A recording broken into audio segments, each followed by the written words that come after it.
Traces of civilizations that were born, grew, and then disappeared over the centuries can be found in most countries around the world. Sometimes they perished from unknown causes, sometimes they were destroyed by the violent onslaughts of new conquerors. The ruins we admire today emerge from the mists of time. Many of them are perfectly aligned astronomically, with huge stones molded into elaborate forms that are truly astonishing feats of engineering. Structures so massive and sophisticated that they would be a challenge even to modern technology. Some of the most fascinating archaeological sites in the world are in Peru. These have been carefully studied for many years, leading to the discovery of traces which range from faint to surprising, impossible to interpret with the tools and knowledge we currently possess. Traces can be found in the ancient remains, in archaic myths, in the oral traditions handed down from lost people, even in the chronicles of the conquistadores. Gods who mingled with men and built fantastic cities bound by massive walls. Mysterious tunnels that are believed to have once linked these ancient sites. Bearers of knowledge and civilization. Divinities who traveled the four corners of the earth and knew how to fly. There is a strange similarity between the ruins and myths found in many parts of the world, almost an echo of a long-lost, forgotten civilization, a highly developed breed of superior beings who disappeared thousands of years ago. A mother culture we have no memory of.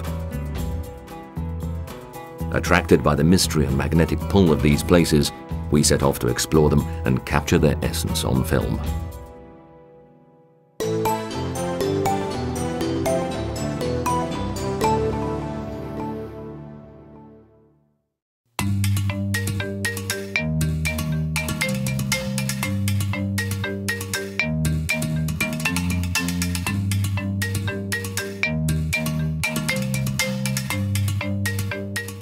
Lima greeted us in a welter of color and noise. Founded by Francisco Pizarro in 1535, Lima is the modern capital of Peru, its largest city with a population of almost 8 million.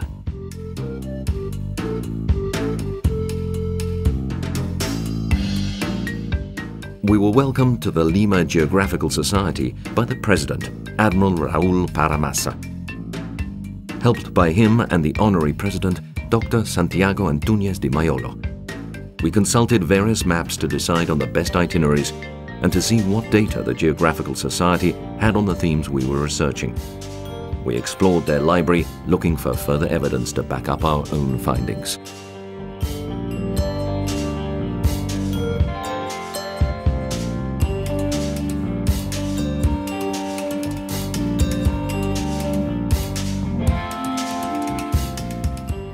The Society has some very important historical documents in its archives.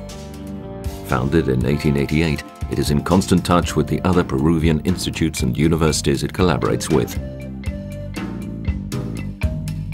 Much has already been explored, but there is still so much to discover. There are still unexplored areas in Peru. For example, I found a reference in a book to a temple. I think it was called Tumpuzcaica, above Caras, which has 2 underground tunnels, but nobody knows exactly where they are, and nobody has explored them yet. And many other tunnels have been discovered in other parts of Peru. The same goes for Chavin. We don't know all about that either. Chavin hasn't been explored. Next, we went to see Professor Federico Kaufmann-Doig, one of Peru's leading archaeologists. He gave his views on the underground tunnels.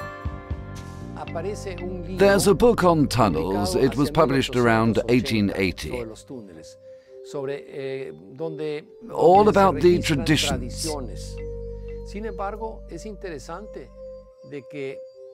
Anyway, what's interesting is that today, but even when I was a child, wherever you go, you hear about these tunnels.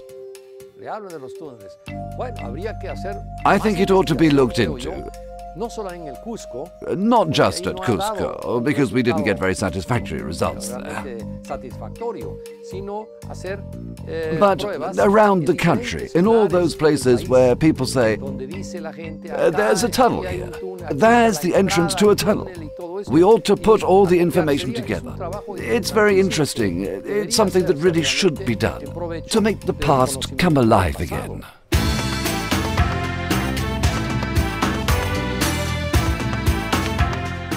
Given all the information we had, we decided to start our adventure in Cusco. The 600-mile trip in the jeeps from Lima to Cusco isn't easy. The road runs through a desert, almost like the surface of the moon. We feel a bit alienated. Even more so because the plateaus are really high, and the lack of oxygen makes everything more tiring. Tiny clumps of houses break the monotony every now and again. And occasionally, we see the friendly face of a llama, or something very like it.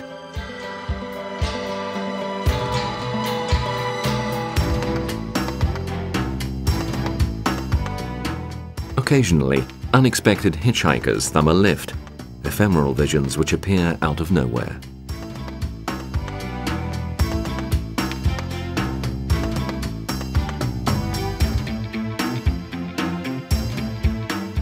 On account of various problems, and even some landslides which had blocked the way, we end up in Cusco after 27 hours on the road, absolutely exhausted by the effort and the altitude.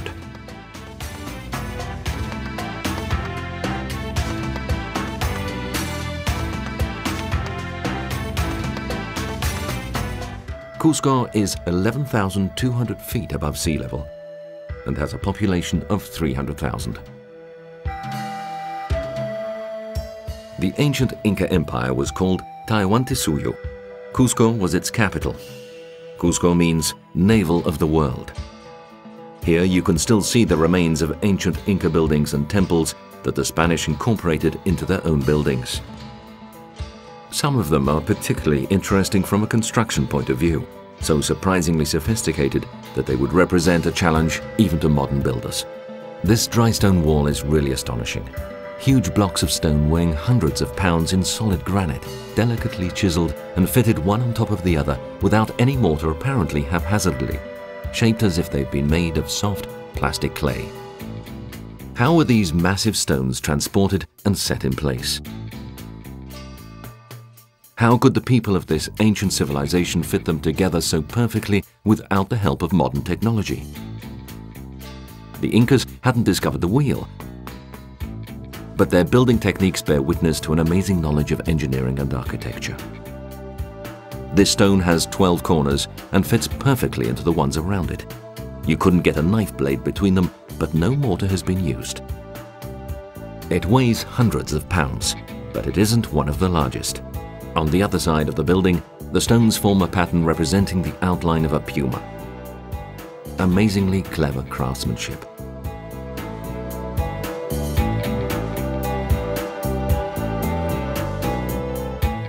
There's a stone with 14 corners on the wall of a nearby building. It's smaller than the other, but the craftsmanship and its polygonal shaping is still wonderful. And there are still plenty of surprises to see in the Inca capital.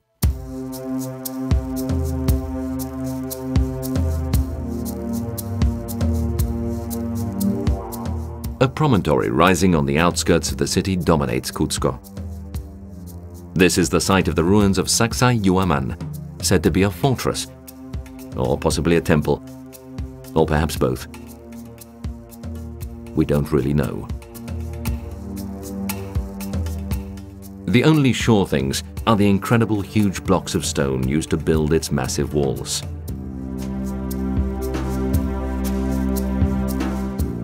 Once again, we find shaped stones which fit perfectly together.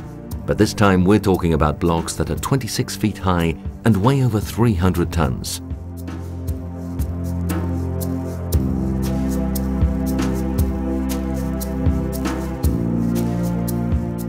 an impossible giant puzzle, designed by a Superman.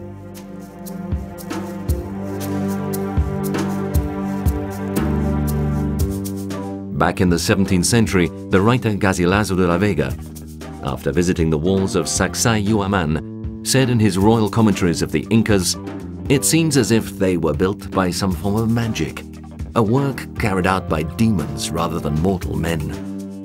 How did the Indios manage to quarry the stones, transport them, work them, and then build walls with such precision? They had no iron or steel to perforate the rock with and to cut and smooth the blocks. They had no carts and no oxen to transport them, and in truth, there are no carts or oxen anywhere in the world strong enough to carry out a similar task given the huge size of the stones and the difficult mountain paths they traveled over."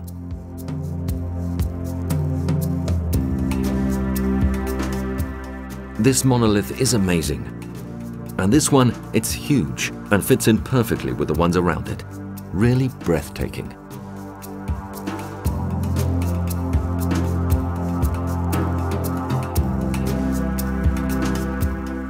Sacsayhuaman's massive walls are built on 3 levels.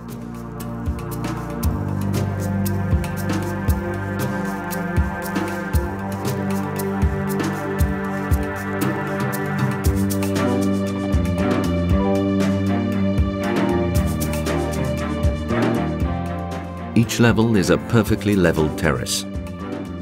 The wonderful pattern of enormous stone blocks fitting together perfectly is repeated on each level.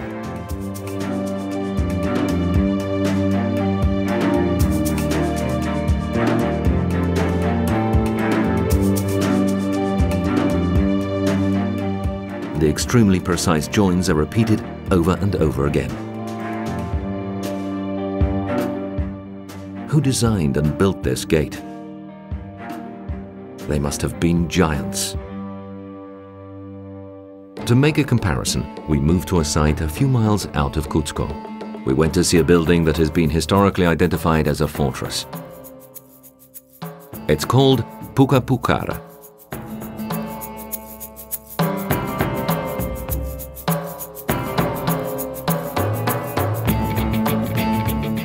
Pucapucara means the Red Fortress, so called because of the color of the rock used to build it. Strategically placed to dominate the surrounding countryside, the Incas were able to control and defend one of the approaches to Cuzco from here. The building technique is undoubtedly less sophisticated here than at Sacsayhuaman and Cuzco. The stones are much smaller. You can see that an attempt has been made to copy the polygonal pattern we admired before, but even if the blocks are much smaller, the workmanship is rougher and the stones don't fit together as well. Our doubts increase. Did the Incas really build the walls we saw in Cuzco and the huge structures at Sacsayhuaman? The discrepancy between the sites makes it seem doubtful. We walk over the whole complex, but the workmanship on the walls is the same everywhere. And we begin to really wonder, who built the huge constructions at Cuzco and Sacsayhuaman?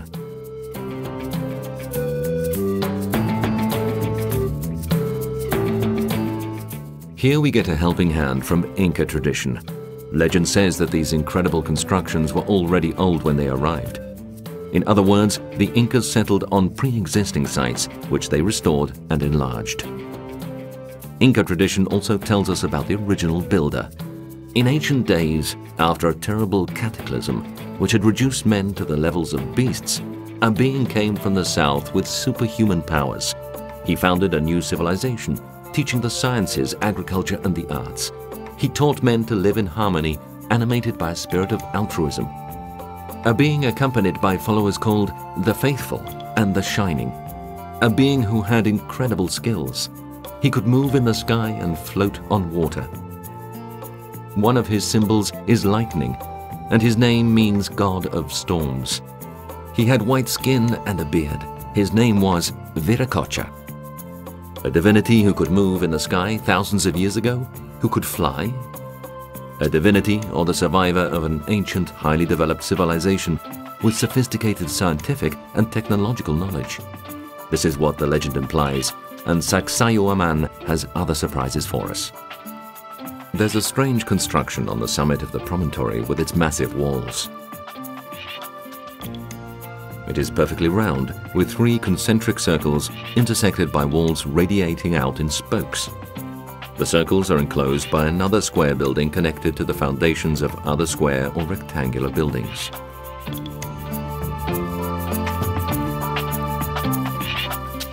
When we checked the orientation of the square building enclosing the circular construction, we found that the corners were perfectly aligned with the cardinal points of the compass, and that the walls intersecting the circles run northeast, southeast, northwest, and southwest.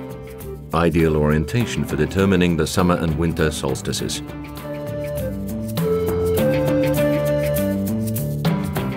Are these the ruins of an astronomic observatory? Who knows? But the concept of the whole building is extremely advanced. There are very few similar examples in the whole of South America. It is certainly very ancient, older than the Incas. Everything we'd seen at Sacsayhuaman seemed to belong to a remote age, a time we have no human memory of, an age lost in the mists of time.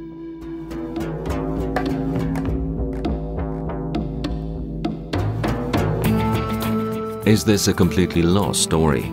Perhaps not. Descendants of the Incas still live in the mountains in remote pockets, isolated from white men. Groups which escaped the fury of the conquistadores. Their leaders are wise old men, custodians of ancient knowledge. Some people have talked to them. We were given a place, Samanahuasi, and a name, Anton Ponce de Leon. Anton has written various books on his experiences and this ancient knowledge. Inspired by the teaching, he has founded and provided funds for a community where, with the help of his wife Regia, abandoned children and old people are looked after. The rest home was translated into Samanahuasi. An old man explained this knowledge to me in 10 to 15 minutes, using very simple words. But I was a very rational man, and I didn't believe him. I couldn't accept that the truth was so simple. This knowledge is still valid today. It's still relevant despite the passing of time. And I'm talking about thousands of years. This is an oral tradition which has been handed down, intact. These enormous buildings with their huge stone blocks. Yes, some people say they were built by beings from outer space, but I don't think so. All the buildings in this world were built by human beings, who certainly had very wise teachers. According to what I learned, these teachers came from a continent which disappeared, submerged by the Pacific. It was the biggest continent of all, called Mu, sometimes erroneously called Lemuria. It was a continent called Mu, a word that comes from a very ancient language and means mother country. The Murians, who for us are the third race, were very highly developed physically, psychically, and spiritually. A level of development we haven't achieved yet. Moving large, heavy objects represented no particular problem for them. These teachers instructed the people of the Andes, our ancestors, who built these wonderful constructions. We believe that the Murian civilization which had reached the Andes went out west too, towards Asia. That's why we find the same knowledge all over the world. Is this the answer? Was Mu, a lost civilization we have no memory of, the mother of all known civilizations? According to the wise people of the Andes, this is the key to many mysteries of the past, but we have other clues to follow up. Kenko is a few miles to the east of Sacsayhuaman. Its name could hardly be more appropriate, given what we saw. It means intersecting channels. The huge rock deeply eroded around its base, is carved into a very strange shape at its summit. It's chiseled, carved and molded to create an absurd maze of seemingly random shapes with no apparent meaning. It's incredible. It almost makes you dizzy. What's the meaning of those short staircases, those little platforms, those channels, those balconies? It's a real puzzle, impossible to guess the answer. Did the Incas make it?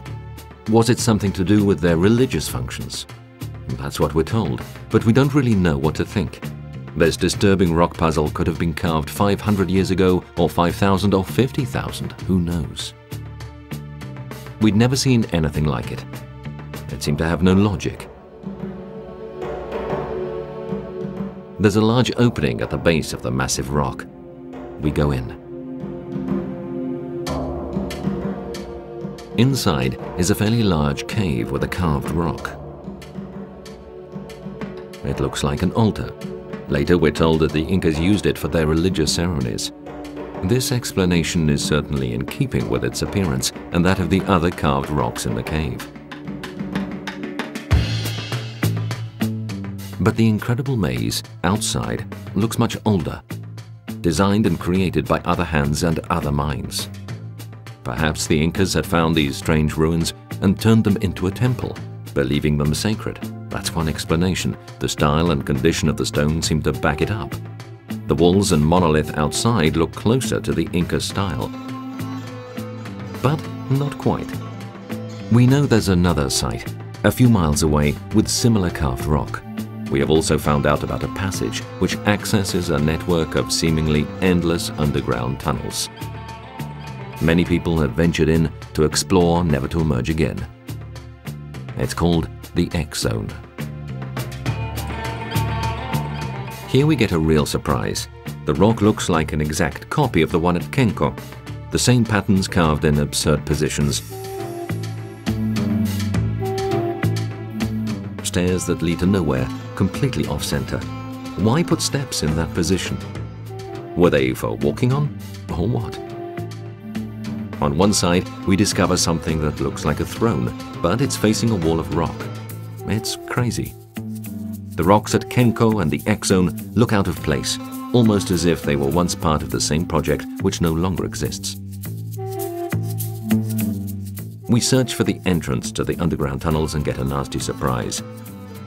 The local authorities have blocked it up to stop other people wandering in and getting lost. We feel like getting down to work with picks and shovels and opening it up again, but we repress the urge and decide to be patient. The tunnels exist. All we have to do now is find a way in. These enigmatic sites are very puzzling. Their discrepancies are unsettling. We meet someone who has spoken to other wise men, according to him, direct descendants of the survivors of the destruction of Mu. They live in very remote areas in the heart of the Amazon basin, isolated from white people. His name is Ruben Iwaki Jordones. He has Indio blood in his veins and he tells us an amazing story about the origins of the rocks at Kenko and the X Zone. Right here, where the city of Cusco is now, in ancient times there was a lake. And under this lake, under its bed, there was an underground temple. About 250 feet underground. The wise ones lived down there. The ancient ones who governed the continent wisely. And the entrance to this place was on a hill. The same hill that's called Sacsayhuaman today. That's where the entrance was. After 10,000 years, there was a cataclysm on the planet. It destroyed the temple, and the lake above it flooded. This cataclysm wasn't an earthquake. It was much more. There were volcanic eruptions. Here, too. Here, where the temple was, there was a volcanic eruption. A terrible explosion. In Sacsayhuaman, there's an area where the lava has solidified. But that explosion produced fragments of exploding rock too. burning pieces of rock. The force of the explosion shattered the rooms of the temple, and fragments were thrown into the air and fell here, there, and everywhere. There's one that nowadays is called Kenko. The Incas found it like that. They found these wonderful constructions and they used them for their religious ceremonies because they realized how important they were. They knew where they came from. There are other fragments as big as this room in an area near the solidified lava. There you can see upside-down staircases. Well, these fragments came up from underground when the disaster happened, and they fell. They fell haphazardly, upside down. And this shows that they were part of what was underground. Once again, ancient traditions insist on the existence of once great civilizations which have now disappeared, and Cuzco still has some mysteries in store for us. The most sacred and important temple in the whole of the Inca Empire was at Cuzco. It was dedicated to Viracocha, and it was called Coricancha, or the Golden Enclosure. The Spanish-built Santo Domingo Cathedral on its ruins. But the ancient walls can still be seen both from inside and outside the latter-day colonial church. The walls are still imposing and very cleverly crafted. But the stones themselves are much smaller than in the other structures we had visited. More a building that Inca architects might have designed. There are tunnels under the church. A story tells of how some boys got lost in them in 1920. After a whole week, only one of them re-emerged, injured and confused. He died soon afterwards, clutching a solid gold cob of corn. There are no written records to confirm the story, but the people of Cuzco assure us it's true. We managed to get permission to visit the digs made by other researchers who had been trying to unravel the puzzle of the mysterious tunnels and climb down under the church.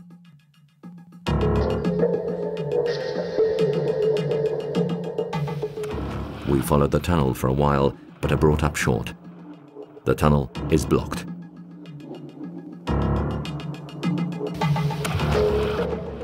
Later, we're told that the excavations were stopped because of the risk of undermining the foundations of the church above.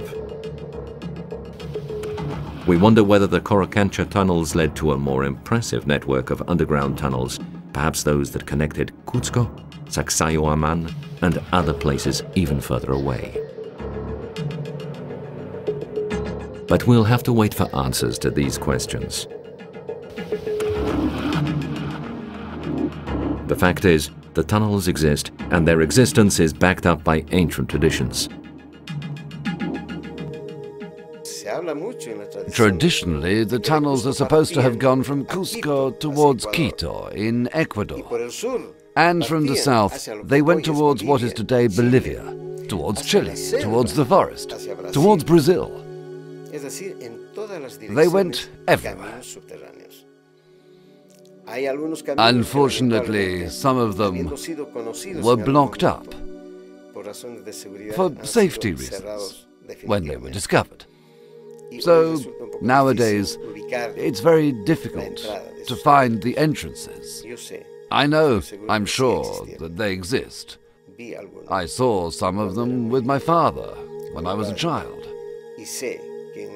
And I know that there are tunnels under the Catholic churches. We discover that another church in Cuzco has tunnels, the Church of the Jesuits.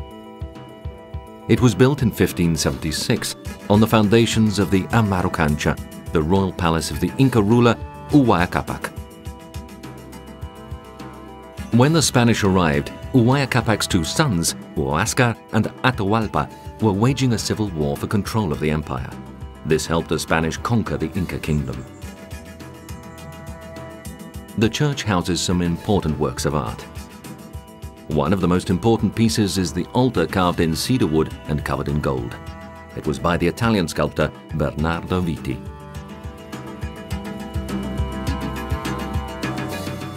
After long talks, we managed to get permission to explore underground this church too.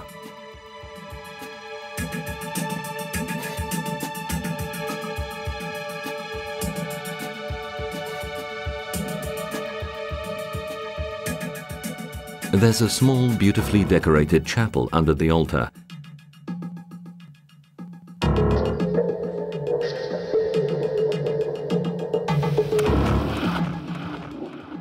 This is where the trapdoor that accesses the tunnels is. The heavy cover hasn't been lifted for a long time.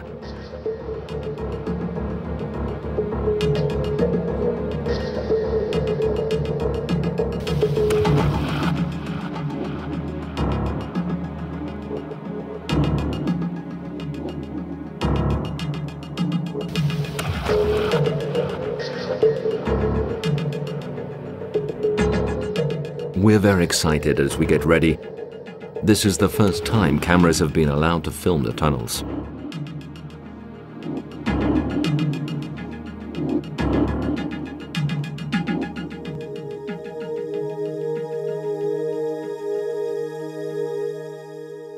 The entrance is small and difficult to get into.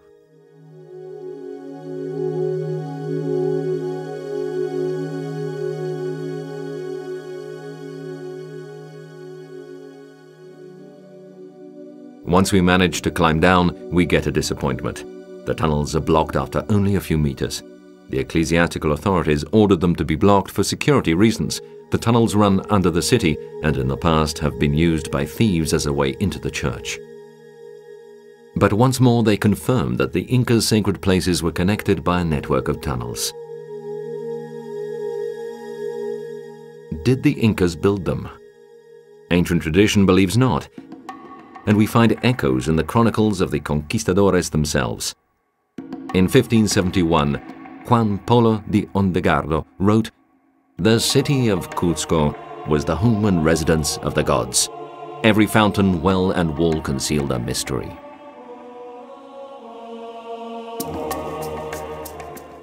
We leave Cuzco on the trail of more Peruvian mysteries.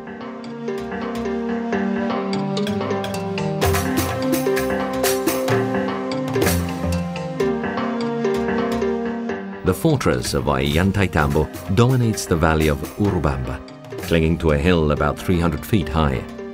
It was the Incas' main fortification to defend the sacred valley.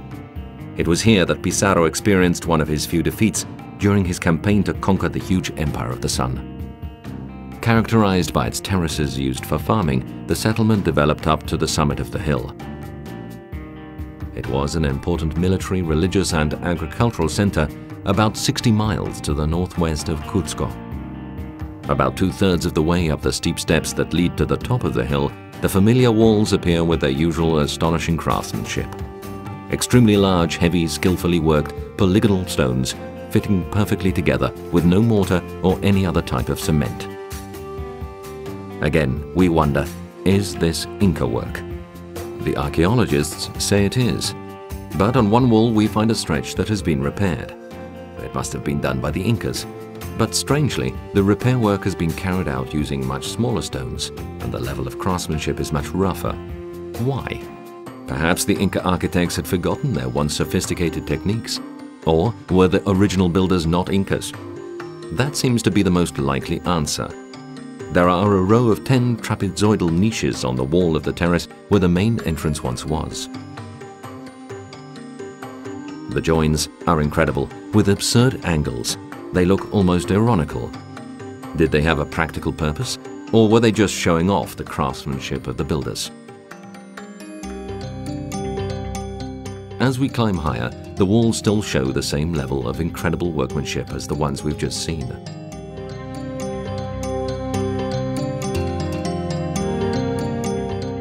On top of the hill, we find the ruins of the houses which once belonged to the Inca priests and nobles, while the populace lived in houses further down. There are other remains on the slopes of the hill in front. Archaeologists say that they were once grain storage warehouses. But although they are very interesting, our attention is attracted by something else. On the top of the hill, a series of huge red porphyry monoliths form a mad puzzle, lying scattered around on the ground in no apparent order, some of them weighing dozens of tons. Some are accurately carved, others are obviously unfinished.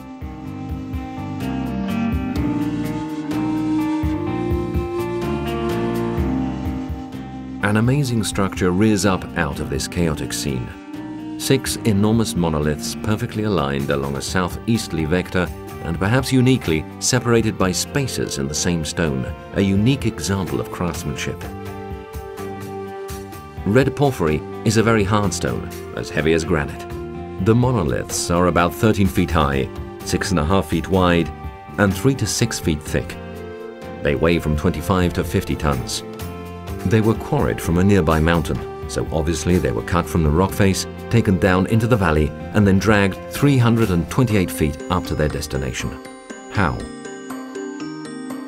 Archaeologists mention thousands of workers, ropes, tree trunks, and potatoes used as lubricant to help the massive monoliths slide. That's right, potatoes. The structure is obviously incomplete, as the blocks scattered haphazardly around the summit confirm, but nobody knows what its intended use was or why it was never finished. Another enigma puzzles us in the midst of so many mysteries, a symbol carved on one of the monoliths. A pyramid rising in steps, the same symbol also found in Egypt. Is it just a coincidence? The Incas certainly had no knowledge of the Egyptians, but could both civilizations have been inspired by the same matrix? In his book, Operation Fawcett, the legendary explorer Colonel Percy Fawcett wrote, "The Incas inherited their fortresses and cities from an earlier civilization," and Garcilaso de la Vega, in his chronicles, tells us how they had been erected in the First Age before the Incas. The First Age? What does it mean? Was it the age when the gods could fly? The age when the survivors of an ancient, highly developed civilization settled in Peru? We have evidence of this because here in Peru we've studied the pre-Inca cultures. 10,000 years ago there was the Chimu civilization, which means those from Mu. Further south, there was the Muchic civilization, sometimes called Mochica, but the correct name is Muchic, or descendants of Mu, coming from Mu.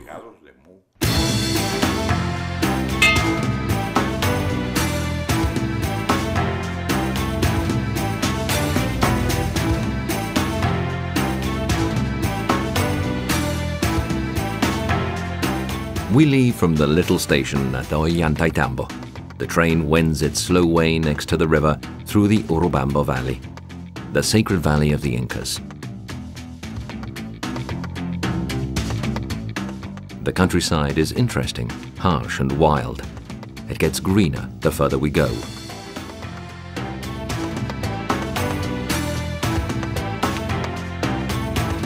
Finally, we arrive in Machu Picchu, sacred myth of the past and present.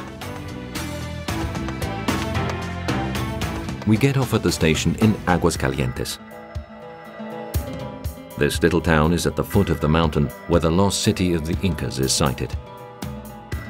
It has grown rapidly in a chaotic fashion, thanks to the influx of tourists from all over the world.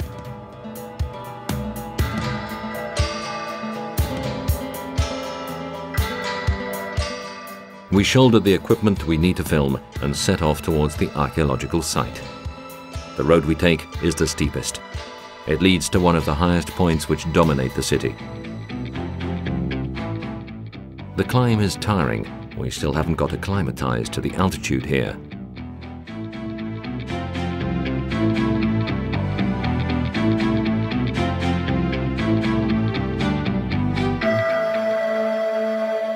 But the magic of the place has already enthralled us. We're impatient. We can't wait to see the legendary monuments of one of the most fascinating cities of the ancient world.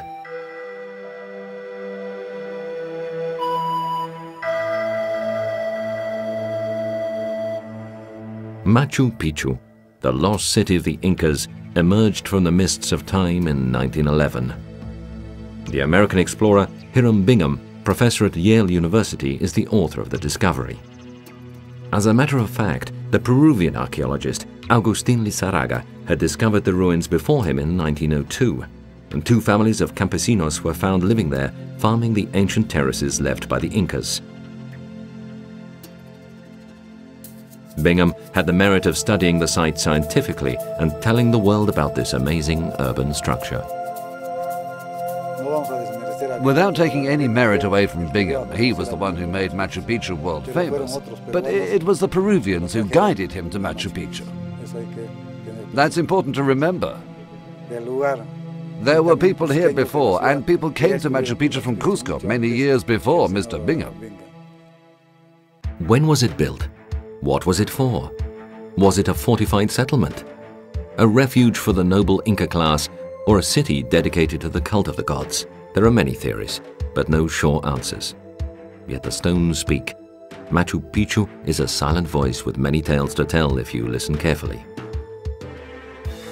Machu Picchu, a saga in stone at 7,800 feet above sea level, is perfectly integrated with its surroundings. So much so that it looks almost like a natural feature rather than a man-made construction. The logic behind so many great works. The sacred rock reproduces the profile of the nearby mountain. In a fantastic play of light and shadows, the profile of an Indios emerges from the shape of the mountains against the skyline. An incredible coincidence. In the Condor Temple, sculpted and natural elements blend to bring the sacred animal to life. Its wings of stone capture a moment of flight for all eternity. The Water Temple. Water, another sacred element for the Incas.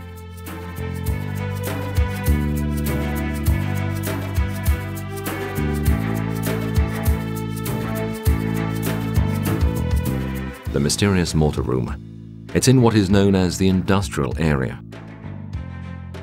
The Incas were believed to have dyed material in the two rocks shaped like mortars, material they then dried in the cylinders protruding from the walls. But is this the right explanation? Magical Machu Picchu, scattered fragments from a lost arcane world. The houses of the ordinary people were near the agricultural sector, with its barns and characteristic terraces. The houses are stone-built, small and simple. Once through the main gates of the city, the path winds through some narrow streets and then leads to a strangely shaped building.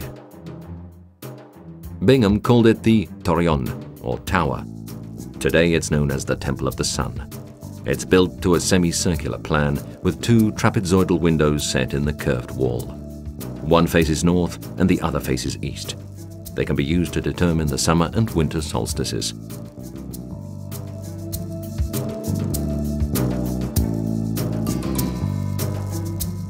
There is a niche with structures carved into the lower part of the building. Its purpose was to determine important astronomic events. The Torreon is more than a temple.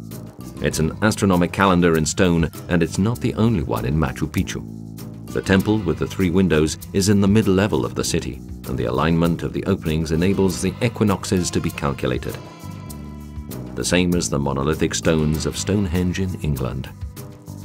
Stone is the great protagonist of the ancient world. But on a higher level, behind a three-walled building reached by a flight of roughly hewn steps, we find an even more sophisticated astronomic structure. The Intihuatana is a polygonal structure cut into the living rock. The precision is extraordinary. A spur of rock like a cog on the upper surface is perfectly aligned to the northeast-southeast. An accurate sundial for calculating the solstices and the equinoxes. Machu Picchu is incredible. It's more like a huge stone computer for astronomical calculus rather than a city. It's true that here at Machu Picchu there are important sectors both on the lower and higher levels. The actual position of the city It was placed in the best position to receive solar energy. That's very clear in Machu Picchu. You can see both the sunrise and the sunset. It's positioned to receive as much solar energy as possible all year round. Could the Inca Empire have developed such sophisticated knowledge? These are precise technical instruments, not simple ritual symbols. They're backed up by precise geometrical calculations, mathematics, and astronomy. Only a civilization that developed over a long period of time could have produced anything like them. Machu Picchu means the old mountain, but how old actually is it?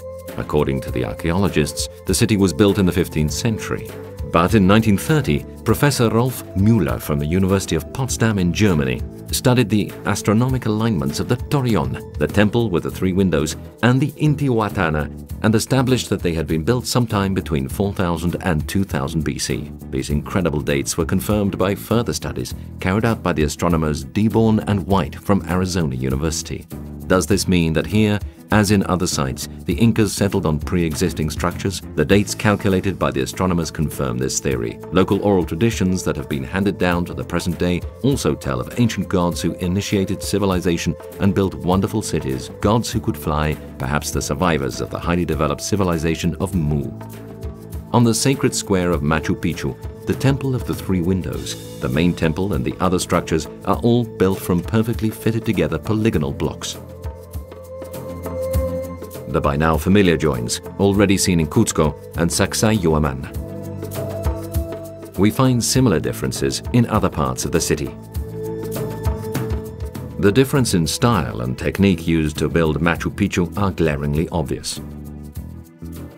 Carefully crafted monoliths make up the older part and rougher workmanship on the later parts. Once more, we find different styles and levels of technical ability. Were they built by different people? How else can we explain the difference?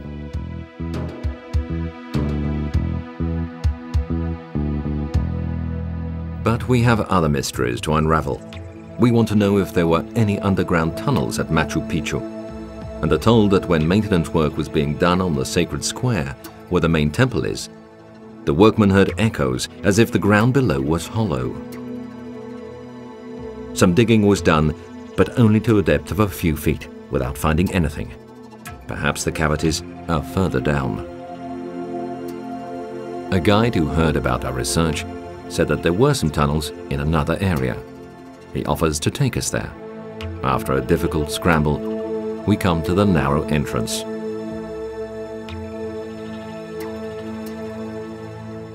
The young guide climbs down first. It's a tight squeeze.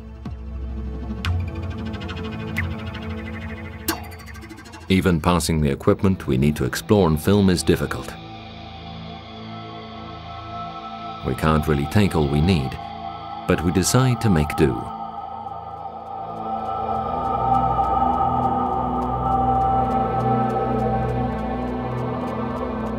Once we're in, walking isn't easy. The tunnel is very irregular.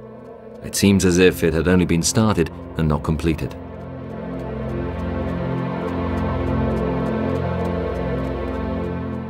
It's very damp, and the ground underfoot is very slippery, so we have to be careful.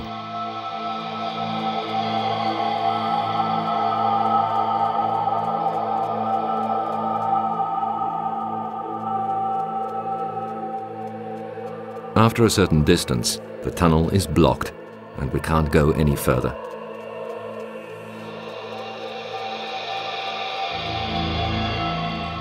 Getting back is even more difficult, but we have the proof that someone had created underground tunnels at Machu Picchu too.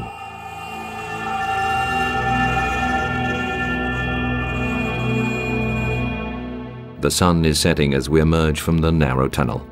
The ancient city is hauntingly beautiful and had shared some of its secrets with us. Our minds are echoing with the words of Colonel Fawcett. The Indios tribes inherited the traditions of a great civilization. Perhaps they were the ancestors of the Incas, perhaps a mysterious race who left behind the gigantic remains that the invading Incas later incorporated into their own buildings. Historical civilizations all have a common matrix, albeit a forgotten one. Even Colonel Fawcett was convinced of the truth of this. The huge ruins scattered around Peru and other countries around the world are an obvious clue, confirmed by their identical construction technique. The myths and traditions of many ancient people have handed down the memory of this civilization. There are mysterious tunnels at these ancient sites. Perhaps these clues are still not enough to prove the existence of a lost civilization which gave rise to all successive civilizations. There is still a lot to discover, and the research goes on.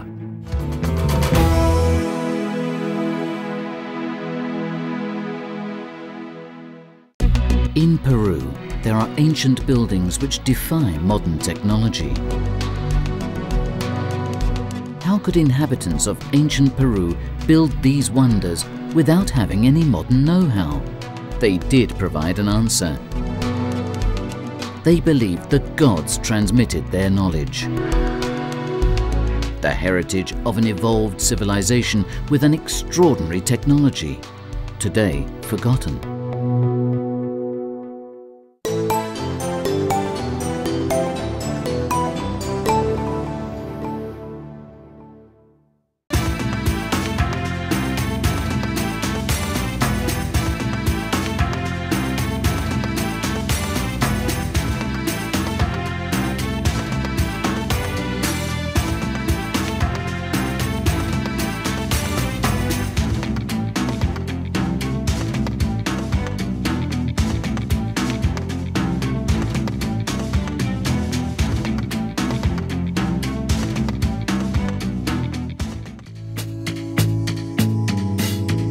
More than a century has passed since the first finding, but the gusty winds of the Paracas Peninsula, about 250 kilometers south of Lima, have not removed traces of the giant drawing carved in the sand. It is called the Paracas Trident or Candelabrum.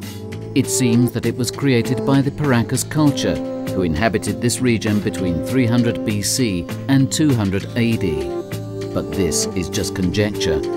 In fact, the few stories which do mention it don't reveal the authors, and neither do they indicate its date of creation. No analyses are available to date a simple excavation in the sand, and no organic finds nearby were unearthed, like clothing, tools, or other finds, crucial for carbon-14 dating, which are normally associated with a place to define a more or less accurate date. Even its significance is uncertain. It was conjectured that it could be a sign pointing towards areas of the ancient empire like Cusco, Machu Picchu or Nazca. But when checked, it appeared that its central axis extends and ends directly in the Pacific Ocean. Others have conjectured that it could be a religious symbol, perhaps the Tree of Life, or the representation on Earth of a constellation, perhaps the Southern Cross. In any case, the almost 200 meters of the central vertical axis, the nearly 120 meters of the horizontal axis, and the 40-degree inclination seem devised to make it visible from a great distance. A signal, therefore, a sort of lighthouse. Arriving from the sea, in fact, it starts to be seen even more than 15 kilometers from the coastline. But arriving from the sky, it can be seen even sooner.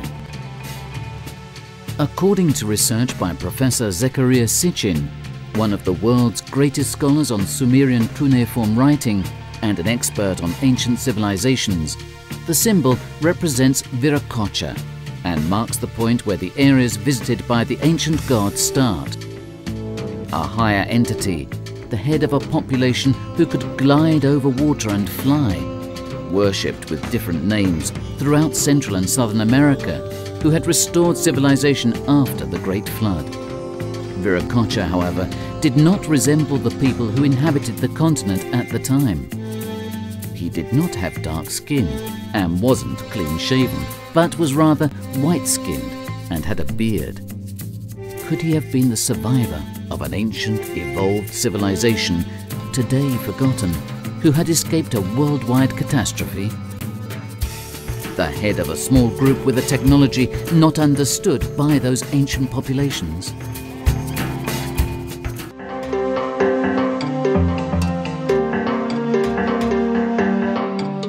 The ancient Paracas population lived around the Candelabrum area and were simple and peaceful people. They survived on fishing and rudimentary agriculture. They were skilled weavers and created beautiful painted ceramic ware.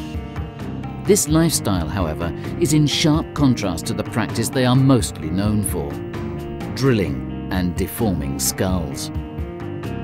Deforming was achieved by wrapping the head of newborns with bandages or wooden boards, which compressed the bones of the skull to make them grow abnormally.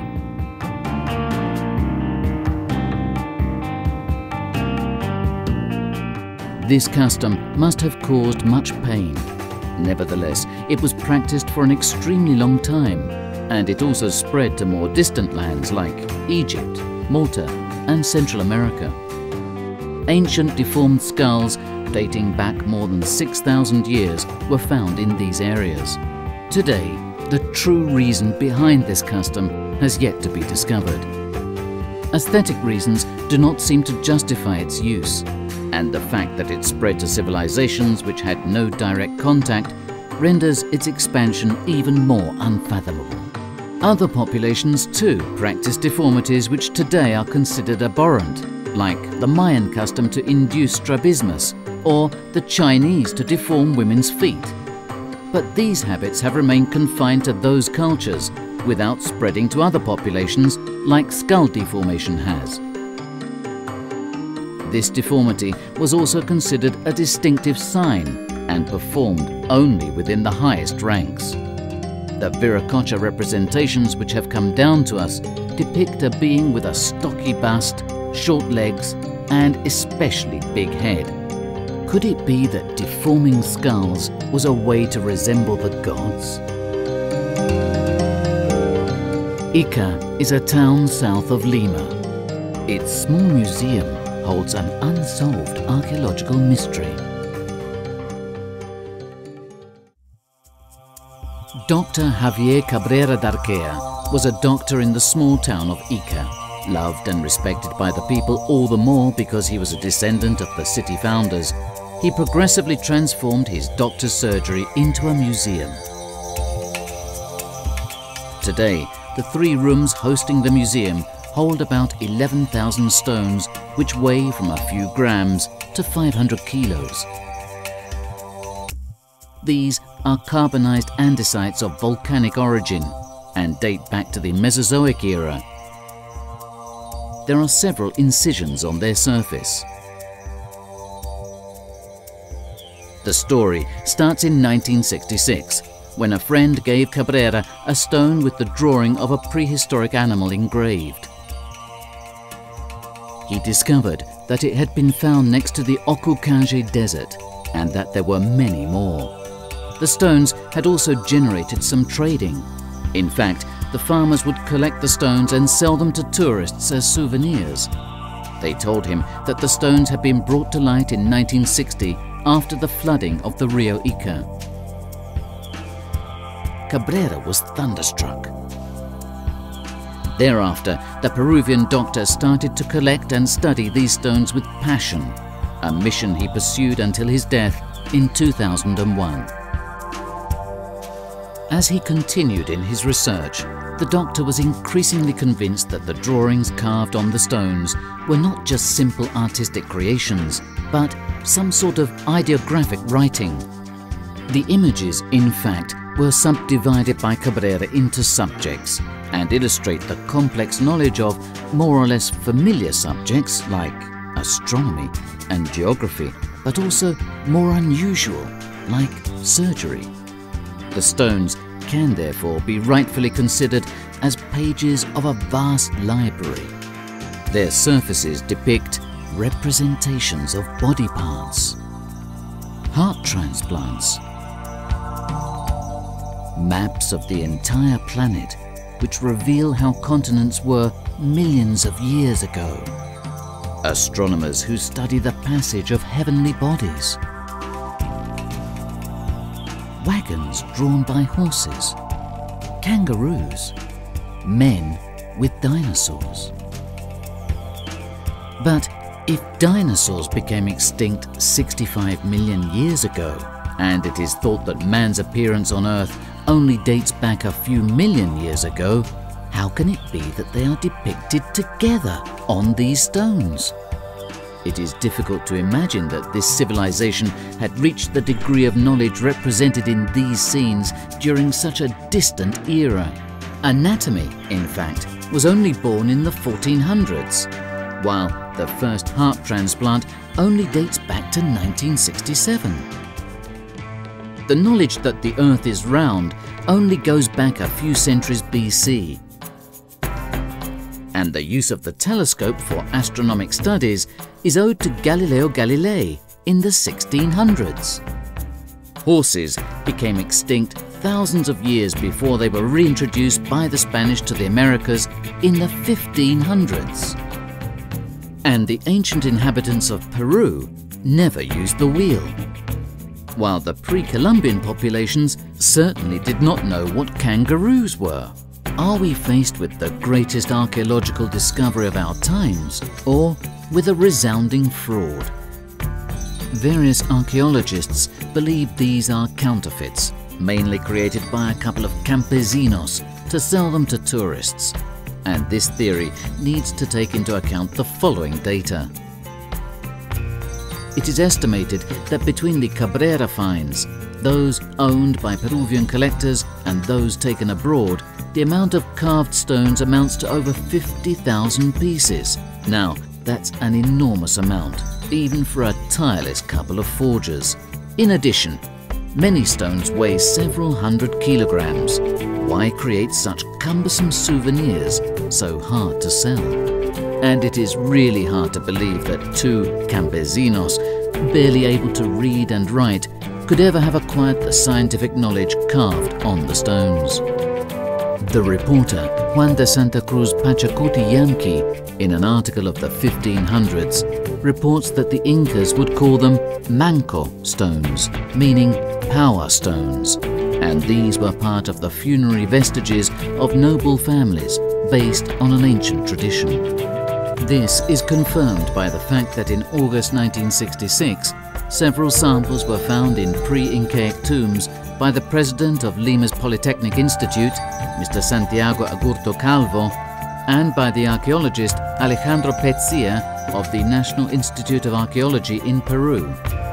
The news appeared in December of the same year in the scientific supplement of a Lima daily newspaper. But the most sensational scientific fact derives from the lab analysis on the stones.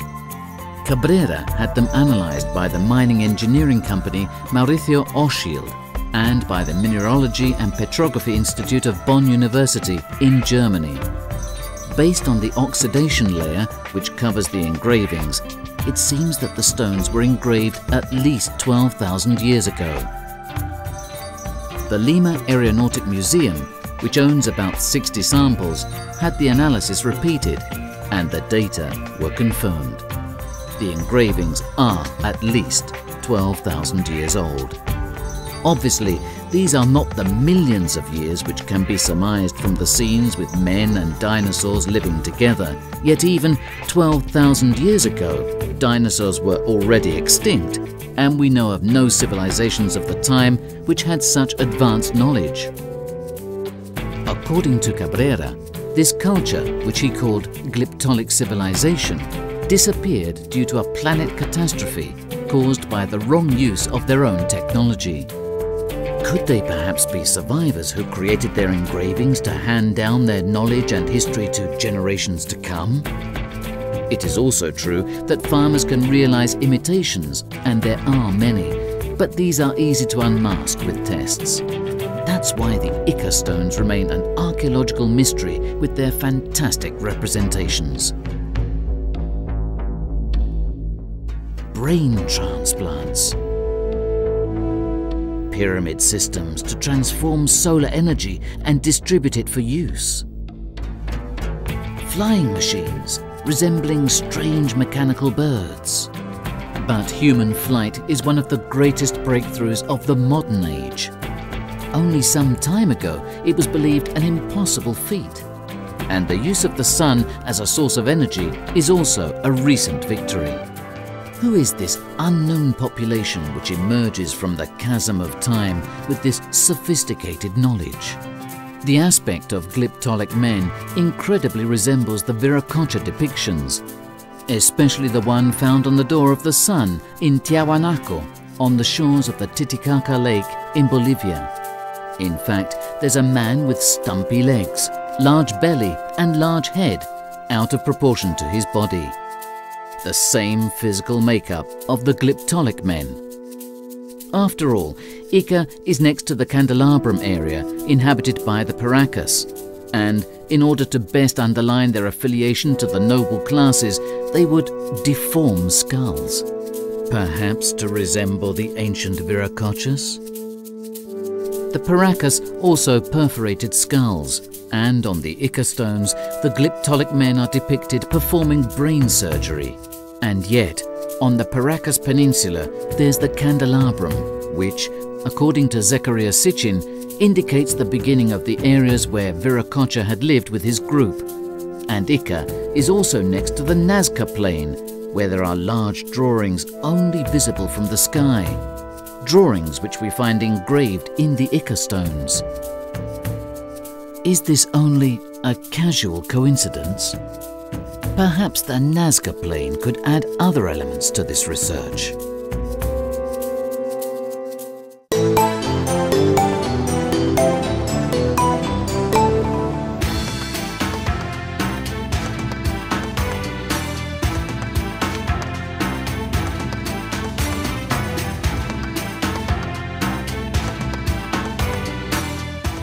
The Pan-American Sur cuts through the vast Nazca Desert Plain with its drawings, which have engaged researchers from around the world in the attempt to explain the mystery, like a dark gash.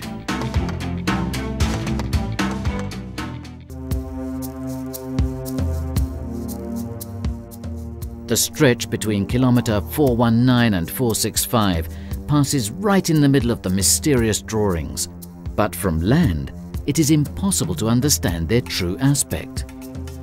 At first, only stones are visible, furrows which are not that deep, and clear spaces with different colors and undefined shapes.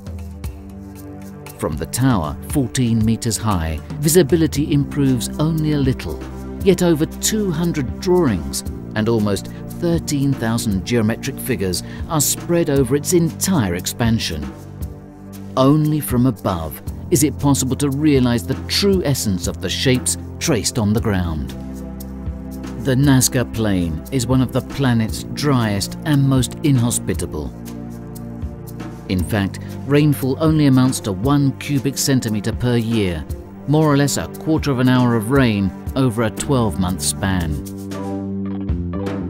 A real hellish, barren and stony land, but at the same time, the ideal place to trace images which can remain unchanged throughout the centuries. Estos terrenos son muy especiales. These lands are quite unique. After penetrating the pampas and walking over them, you realize that even in 100 years' time, the same tracks will still be here because they are formed by a layer of ferrous stones which reflect the heat during the day, forming a vortex of hot air which does not allow sand to deposit, but moves it to the side. These stones are superficial, brown, and if trodden upon, you find that the white earth emerges, thus remaining permanently exposed. That's why these lines have kept visible all these centuries. An ideal land to preserve the geometric figures in time, but it doesn't explain how the ancient inhabitants of the area, the Nazca, could draw them and trace kilometric lines, most of which are only visible from the sky. Many drawings can easily be observed from the hilltops or mountains which surround the desert. Others, definitely big, cannot be seen from these heights. It is extremely hard, and since they can be observed as a whole only from above, the question is, how have they been created? We don't know. It's a mystery. Hence, as Professor Adzabake claims, in order to have an overview of the larger drawings and direct the creative work, an overview was necessary and achievable only from the height of a sufficiently high hill. But on the plain, there aren't any. Therefore, that only leaves flight. But who had the capacity to fly over this plain centuries ago? The oral tradition of the Nazca speaks clearly. The Viracochas. The figures have been drawn with an accuracy which has baffled researchers who have examined them. The zoomorphic drawings have been traced with one continuous line, meaning with a technique which is even more difficult in terms of lines and geometries. One would think these are more recent, as they are more sophisticated, but on the contrary, they are more ancient. Therefore, the logic which states that human progress grows in time fails with the regression of technical capacity. How can this be explained? Perhaps the inhabitants of the plain ran out of crucial technical support. Oral tradition helps by reporting that suddenly the Viracochas left for an unknown destination. Could this be the right explanation? When they left, the Nazca found it impossible to trace other zoomorphic figures. So they were limited to continue drawing easier lines and geometric figures. Only in modern times did man understand what had been drawn in the Nazca plain. An era when man had realized his ancient dream, to fly.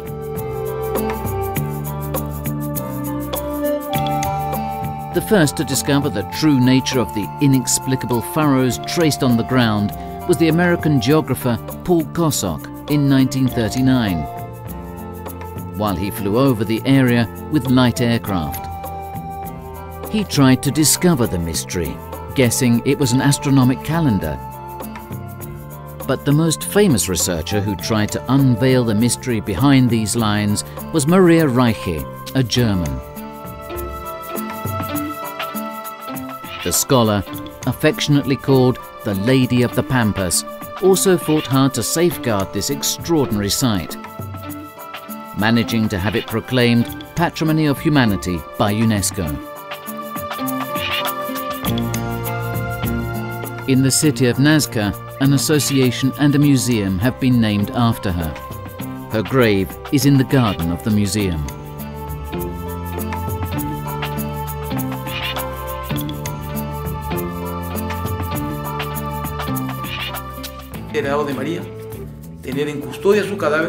It was an order by Mary to bury her body in a tomb which we keep in this museum. She wanted to be part of this area, feel surrounded and safeguarded by these lines and drawings. Reiche dedicated her life to studying the drawings of the plain, starting in 1949, a passion which kept her going till the very end, in 1998, the year she died. Her conjecture is amongst those most highly esteemed. There are many conjectures, but the most widely embraced is that by German doctor Maria Reich, who claims it is a large astronomic calendar used for agriculture. Victoria Nikitsky lives in the town of Nazca and knew Reiche during the last years of her life, when the scholar had become blind and paralyzed in her bed. She writes promotional material on the drawings in the Nazca plain and illustrates to tourists the wonderful work carried out by Maria Reiche by means of a simple plastic model. The spider and the monkey are directly linked to the Big Dipper constellation in the case of the monkey and to the Orion constellation in the case of the spider. Both are connected to the summer solstice. This was how it was possible to forecast rainfalls. A huge astronomic calendar. Is this the answer? But was such complexity really necessary only to achieve an astronomic calendar which, amongst other things, could be realized in a less colossal and laborious size? An astronomic calendar for agricultural use also surely had to be completed quickly for survival. But archaeologists speak of 1,500 years for its creation. In addition, why realize such a mammoth work which could only be seen from the sky, in flight? Without this capacity, the great majority of signs traced on the ground becomes inexplicable and therefore useless. Finally, many drawings, if subjected to computer inspections, find no astronomical reference whatsoever. Therefore, Reiche's studies only partially unveil the Pampas mystery. And the enigmatic figure traced on the side of a small hill seems to look and salute someone in flight. But who flew in the distant past? A plot which thickens even more over the past few years with the discovery of other drawings and geometric figures in the close-by Palpa plain.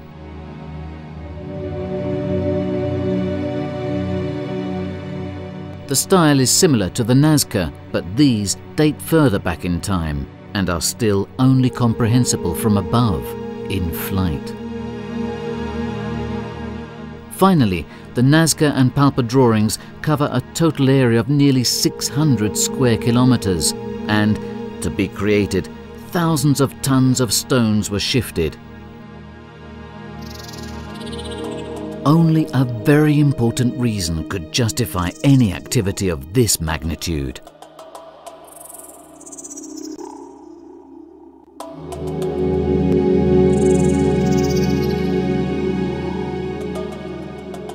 The Antonini Educational Museum is in the town of Nazca, where many archaeological finds of the Nazca culture are kept, the last to have inhabited this land before the Incas, who incorporated them into their empire, cancelling out all their customs and traditions. The Nazca had reached an incredible artistic and cultural level, witnessed by the exquisitely painted ceramic ware and by the sophisticated and efficient underground aqueduct system they had built. There are no elements in these finds which help clarify the mystery of the origins and the significance of the drawings of the plain, except for one engraved stone found in the Nazca tomb. The workmanship is not as accurate as that of the Ica stones, and the drawings depict elements ascribable to the daily Nazca world. But why would the Nazca engrave stones when they were perfectly capable of painting exquisitely colourful ceramic ware and weaving finely embroidered blankets? Perhaps it was a way of responding to what they had seen in finds they believed to be of great importance, like the Ica stones. Once again, the engraved stones, which were considered stones of power, reappear. Or were they perhaps even stones of knowledge? Is there a true connection between the Ica and the Nazca? A 1586 report, written by Magistrate Louis de Monzon, explained what the plain's natives said about the origins of the drawings. During extremely ancient times, a small group of people called Viracochas, who differed from the Indios, reached this land, and the Indios obeyed them, followed them, and realized roads which can still be seen today. The Viracochas suddenly left, but promised to return. A memory and a promise which was kept so alive in those people to deceive the Incas and Aztecs when they met the conquistadores for the first time. The Spanish were exchanged for the gods who had returned, thus allowing a handful of men to defeat well-trained and much more powerful armies. But, truthfully, who were the Viracochas? A myth, a legend, or a historical truth? Were they the true inspirers of the great civilizations of the past? Could the gods be the survivors of a remote and forgotten civilization which had reached a level of progress equal to or higher than the current one? The Monzon Chronicle and the engraved stone exhibited at the Antonini Museum add a new important detail to the other clues, and the ancient oral traditions seem increasingly less of a myth, of a legend, to become history. The Marcahuasi Meseta lies on top of a 4,200-meter mountain, 80 kilometers northeast of Lima. It is little known still today, also because in order to reach it, one has to organize a true expedition rather than a small trip. In fact, the final section of the road to reach San Pedro de Casta, the last inhabited center of the Meseta Valley, is a mule track which clambers up the sides of the mountain for about 30 kilometers, large enough for a car to pass. Driving along the road at night without a guide who knows the place is an even more difficult task. In fact, a 5-hour trip is required to reach the small pueblo 3,200 meters up. Mass tourism, with its comforts, has not yet spoilt the primitive territory surrounding the plateau. Marcahuasi was discovered by the Peruvian archaeologist Daniel Russo de los Heros in the 50s. His research convinced him that there were some entrances to the mythical network of underground tunnels which crossed South America, and the ruins of sculptures realized in a distant era by an unknown and extremely evolved population, which he called Masma. Could it be another trace of the passage of the mythical Viracochas? In the small San Pedro de Casta Museum, there are many Meseta finds discovered by Russo. They come from a settlement of Incas who lived in Marcahuasi long before the disappearance of the mysterious Masma culture. Amongst the various types of finds, the mummies, with their facial expressions paralyzed in a moment of eternal terror.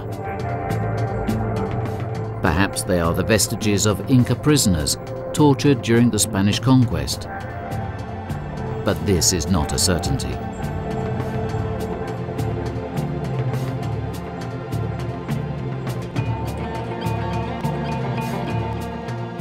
The unpaved small square of San Pedro is from where visitors to the plateau usually depart.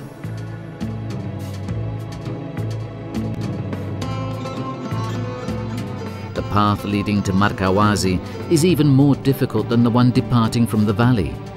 It can only be covered by foot or with pack animals, which become even more indispensable when heavy, cumbersome luggage needs to be transported to the Meseta at an altitude of 4,000 meters.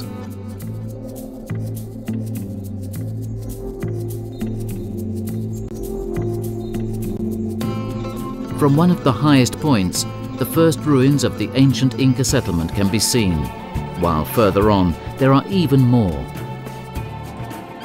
The Meseta, in fact, takes its name from these ruins, one of the few Inca constructions to be built on 2 inhabitable floors, and the name Marcahuasi means exactly home with 2 floors. Daniel Russo de los Heros has studied the ruins of the Meseta for 8 years in a row, stationing at the plateau for 6 months a year.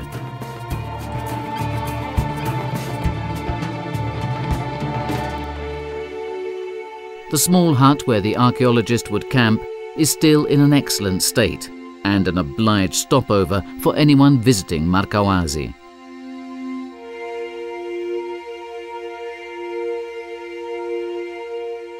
Manuel Olivares is an expert guide who knows the Meseta inside out.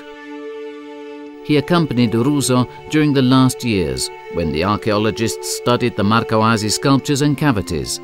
Even today, Don Manuel acts as a guide to the very few tourists and researchers who adventure to the Meseta. En el año 52 llegó por primera vez Daniel Russo.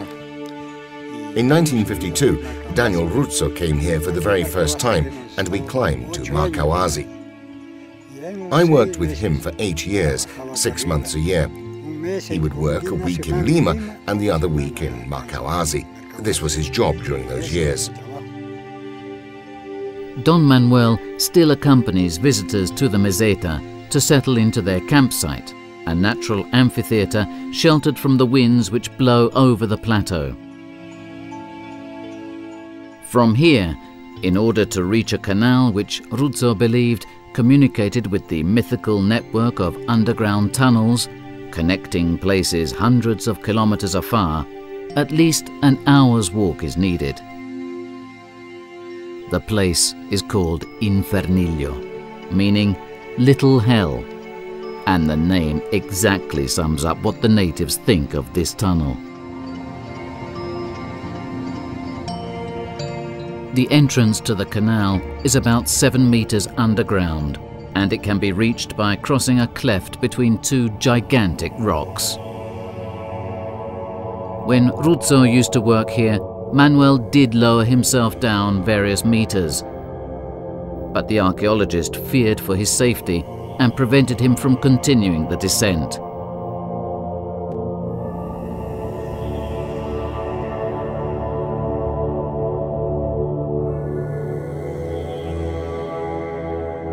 To reach the entrance, it is important to have mountain gear.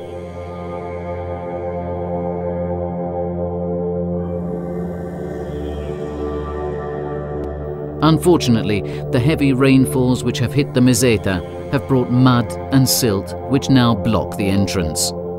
To open it, suitable excavation equipment would be required with long working days. But the tunnels are not the only Markawazi enigma. The plateau is also the showcase of dozens of mysterious drawings found and catalogued by Ruzzo.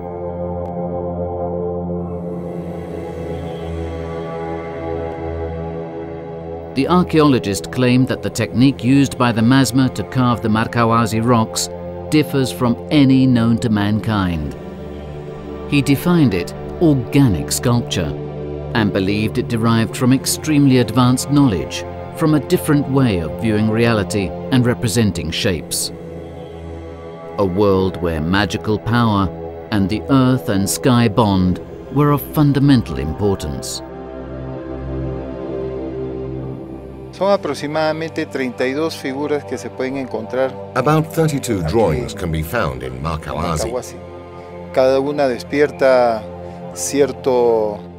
And each one of these only piques the curiosity to discover how it was possible to realize them.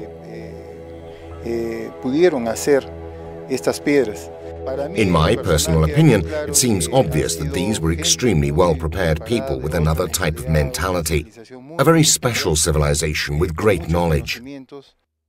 Ruzzo discovered that in order to recognize the drawings carved in the rock, they should be viewed from the right distance and angle, under precise light and shade conditions, at the right time of day, and even right season of the year. Lacking these prerequisites, the sculptures are indecipherable. This rock was called the African lion by the scholar, and one can guess the profile only when looking from a certain perspective, exactly as explained by Ruzzo. If viewed from other angles, it shows no comprehensible shape. Identifying the sculptures is made even more difficult by natural erosion due to the enormous amount of time passed since their creation. The period surmised by Ruzzo dates back much further than the commonly accepted time, to extremely ancient eras over 10,000 years ago. An age which would have certainly transformed tools or handiwork left by the mysterious sculptors to dust, making any test currently available to date the drawings practically useless.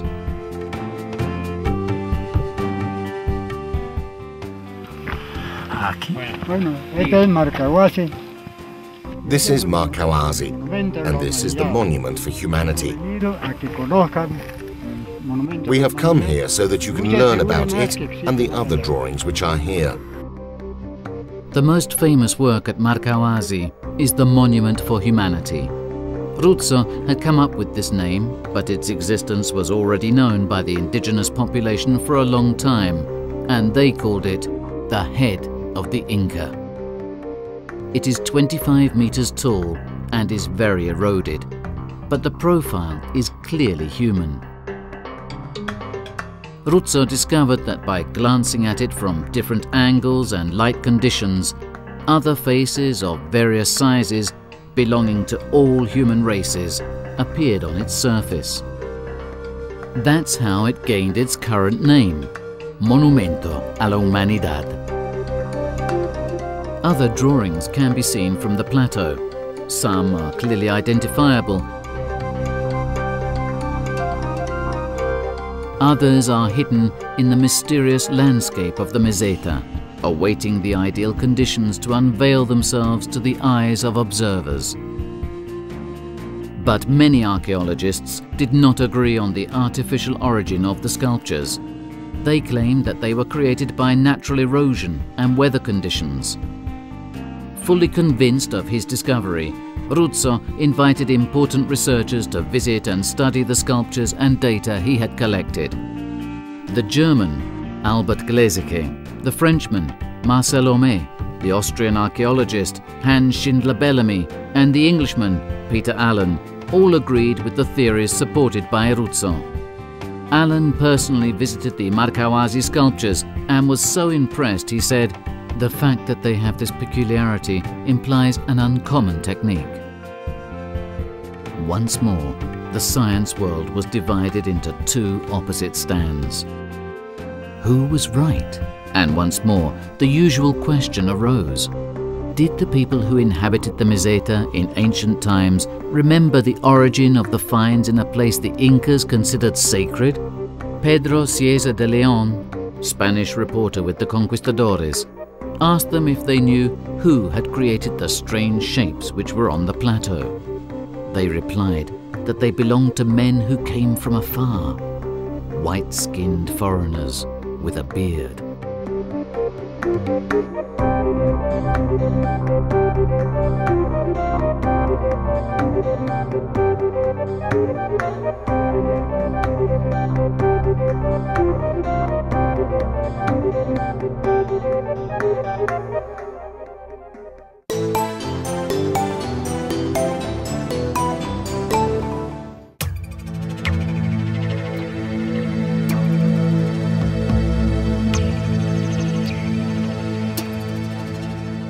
The imposing ruins of Chavin de Huantar are 3,200 meters high, lying between the mountains of southern Peru. They have been attributed to the Chavin culture, one of the most important in ancient Peru, considered the cultural root of the subsequent Andean civilizations. This culture developed suddenly in 1200 BC, and its influence spread to coastlines far from Peru.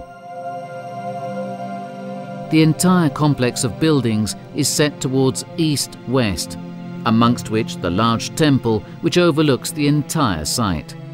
It is called El Castillo and is built with various sized stone blocks with a more or less regular weight and shape. The walls were covered with large stone slabs, sometimes carved in the characteristic Chavin style. Similar carvings can be seen on the columns of the temple portal.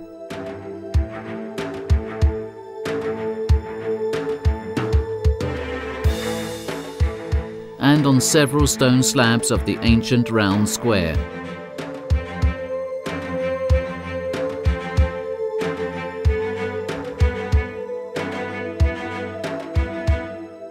The walls of the Castillo were adorned with over 200 stone heads, called hollow heads. Currently, only one has remained fixed in place. The others have been transferred to the small Chavin Museum.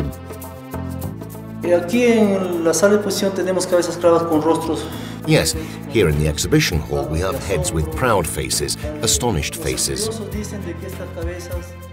Research claims that these hollow heads show people who are in a trance state, in a hallucinatory state. These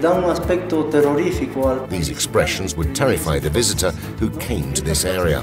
The hollow heads were stuck, fixed to the walls of the main Chavin temple. The Chavin population worshipped the jaguar god, and its religion originated from the atavic bond between man and the forest. A religion which, as the museum's director explains, terrified its believers with practices which probably utilized hallucinogenic substances.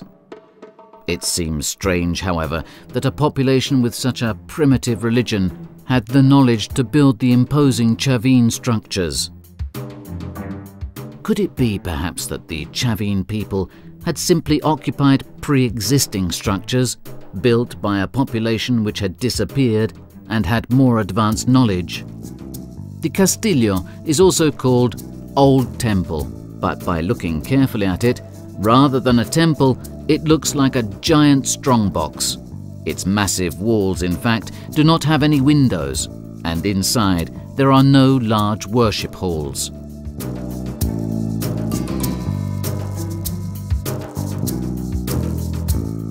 Underground, one of the galleries leads to a small, cross-shaped room where the most valuable and sacred Chavin work stands out. A granite monolith, 4.5 meters high, with a monstrous carved anthropomorphic figure revealing animal features. The style is typical of the Chavin population and represents the highest divinity of that ancient culture, the jaguar god. The monolith is called El Lanzón, the spear, and neither the passageway leading to it nor the narrow hall where it is placed were suitable to hold large worshipping crowds. But from a religious point of view, there is no sense in this. Usually, a divinity would be visited by a large number of people to be honored and worshipped. Its life-size reproduction can be admired in the garden of the Chavin Museum and leveled over a wall. The aspect of the jaguar god incredibly resembles the Viracocha depictions. Stumpy legs, large belly and large head, out of proportion to his body. Is this only a casual coincidence? Could it be another trace of the passage of the mythical Viracochas? It is possible to access an intricate underground network of corridors, halls, narrow tunnels, air ducts, and a water canalization from the open entrances at the top of the old temple and from others spread in various points. These are currently unusable, obstructed by debris and cave-ins. But once they connected the waters of the two rivers where Chavin de Huantar nestles in the middle. Huachexa overlooks Chavin and Mosna, which is at a lower height. The water descended from Huachexa and it would fill the large sunken square in front of the Castillo through its channels to finally flow in the Mosna. Could it be that such a sophisticated water network only had a ritual purpose? And could the Chavin underground be part of the legendary network of tunnels which connected ancient sites of a forgotten past? Mr. Lopez, archaeologist in charge of Chavin, states that there truly are underground tunnels which depart from Chavin towards other unexplored settlements of the surrounding mountains. La gente antigua del pueblo de Chavin está hablando de... The ancient Chavin population mentioned tunnels which connected an area northeast of here, about 2 kilometers away in the higher mountains. Pero que está en una parte superior. The ancient Chavin people spoke of this, so it is likely this connection truly exists. For the first time, video cameras have entered the tunnels in Chavin, some of which are still unexplored. It's a difficult path, and the presence of bats makes it even less accessible. The network of underground tunnels is intricate, and the conjecture that the whole structure only had a religious purpose is increasingly less acceptable. Did the Chavin population really build the complex? Or did it simply settle in buildings it had found, readapting these to its requirements? Buildings constructed by a population which had disappeared and with more advanced knowledge. The American archaeologist Ephraim George Squire in his book Peru, Incidents of Travel and Explorations in the Lands of Incas, published in 1887, believed that two distinct cultural eras existed in Peru's history. One, extremely ancient, with the most advanced scientific knowledge, and the other, much more recent, like that of the Incas, with a lower cultural level. According to Squire, an extremely hard-to-calculate span of time, but certainly broad, passed between these two cultures. He is also convinced that the ancient and sophisticated Peruvian finds are evidence of an advanced technology, heritage of a forgotten humanity. The tunnels unwind for still unknown distances, also due to the danger of covering them. Many are damaged or obstructed, and in fact, in the end it becomes impossible to continue. Luckily, there are side exits, which suddenly emerge from the large main square. The tunnels and the entire Chavin complex still remain an unsolved mystery, and the uncertainty of their real origins is increasingly more substantiated. Who really built these? Professor Walter Krickeberg, in his book Alto-American Cultures, sustains the most ancient and advanced pre-Columbian civilizations appear suddenly, apparently without any roots and preliminary stages. This can only be explained by an external impulse which influenced ancient America. An external impulse. Exactly what has been orally narrated by the ancient pre-Columbian populations. The Viracochas, men of great knowledge and with extraordinary powers, with their white skin and beards, gave birth to civilization once more after the Great Flood.